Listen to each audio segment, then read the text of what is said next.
გერმანიის საელჩოს ეკონომიკის ატაშე ჭიათურაში საქართველოს მეტალურგიული, სამთო და ქიმიური მრეწველობის მუშაკთა პროფესიული კავშირის წევრებს შეხვდა. ის ჯორჯიან ამერიკან ელოიზში მომუშავე მაღაროელების მდგომარეობით, სამუშაო პირობებით დაინტერესდა და მოსმენილის შემდეგ პროფკავშირის წევრებს გერმანული გამოცდილება გაუზიარა.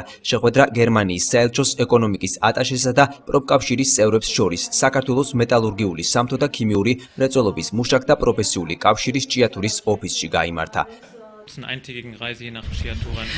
ჩემი ჩამოსვლის მიზანი იყო ესე ვთქვათ ყოვლის მომცველი სურათი მიმიღო ან შთაბეჭდილება ეკონომიკური, სოციალური, საზოგადოებრივი ცხოვრების შესახებ. ჩემთვის როგორც გერმანიის საელჩოს წარმომადგენლისათვის ძალიან მნიშვნელოვანი და საინტერესოა პროფკავშირებთან შეხვედრა, რადგან პროფკავშირები ასრულებს ძალიან მნიშვნელოვან როლს დამსაქმებელსა და დასაქმებულ შორის ურთიერთობაში და ასევე საზოგადოებრივ ცხოვრებაში.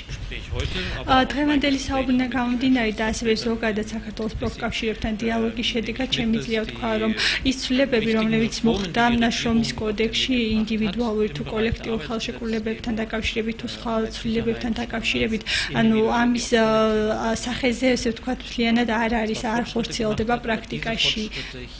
60-იანი წლებიდან გერმანია როგორც მოგეხსენებათ სოციალური საბაზრო მოდელის ფარგლებში ფუნქციონირებს, ანუ სოციალური საბაზრო ეკონომიკის მოდელი არსებობს და ეს ითვალისწინებს ინტენსიურ დიალოგს დამსაქმებელსა და პროფკავშირებს შორის, ასევე პროფკავშირებსა და დასაქმებულ შორის. და ეს არის ზუსტად ის მოდელი, რომელიც შემიძლია არა მხოლოდ საქართველოს, ასევე ჭიათურას ძალიან ურჩიო.